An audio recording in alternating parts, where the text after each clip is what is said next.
இது ஜனனோட ஸ்கூல்லேருந்து fancy dress காம்படிஷனுங்க நாளைக்கு அப்படின்னு மெசேஜ் வந்துச்சு வாட்ஸ்அப்பில். பார்த்தோன்னே பயங்கர எக்ஸைட் ஆகிட்டோம். ஸ்பேஸ்ன்னு கொடுத்துருந்தாங்க தீம்னு. எப்படியாவது இவ்வளோ நல்லா பார்ட்டிசிபேட் பண்ண வைக்கணும் அப்படின்னு பக்கத்தில் இருக்க ஸ்டேஷன் ஷாப் போய் என்னால் முடிஞ்சளவு எல்லா பொருளும் வாங்கிட்டு வந்துட்டேங்க. ராத்திரி பூரா இதையாட உட்காந்து ஓட்டிகிட்டு இருந்தீங்க. அதை மாதிரி தான் இருக்கும். சிம்பிளாக இருந்தாலும் நல்ல கான்செப்ட். நாங்கள் சன் அண்ட் மூன் பண்ணியிருந்தோம்.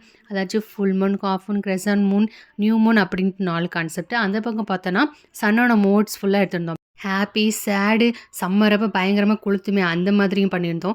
இந்த மாதிரி தீமில் அவங்க பசங்களோட ஸ்கூலில் கொடுத்துருந்தாங்கன்னா இதை நீங்கள் யூஸ் பண்ணுங்கள்.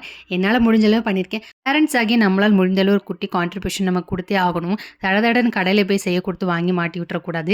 இந்த மாதிரி நம்மளே பண்ணணும் அப்படின்னு அவங்களுக்கு சின்ன வயசுலேயே சொல்லி கொடுத்தா தான் அவங்க போக போக வளர இதை டெவலப் பண்ணிவிட்டு அவங்களே ஒரு விஷயத்த பண்ண ஆரம்பிப்பாங்க. மேலே வீட்டில் இருக்க ஏற்ற வீட்டில் இருக்குன்னு கப்பலே குறியாக இருக்கக்கூடாது. இன்றைக்கி பசங்க என்ன கற்றுக்குறாங்க அது மட்டும் தான் நம்ம பார்க்கணும். இதை பற்றின உங்கள் கருத்துக்கள் என்னன்னு கண்டிப்பாக சொல்லுங்கள். அது மட்டும் இல்லாமல் வேன் எப்போவுமே கீன்னு ஆரம்பிச்சுட்டே இருக்கும். எனக்கு பயங்கர ஹாப்பினால நாங்கள் வேகமாகவே கிளம்பிட்டோம். எனிவே இந்த நாள் எங்களுக்கு நல்லாவே முடிந்தது.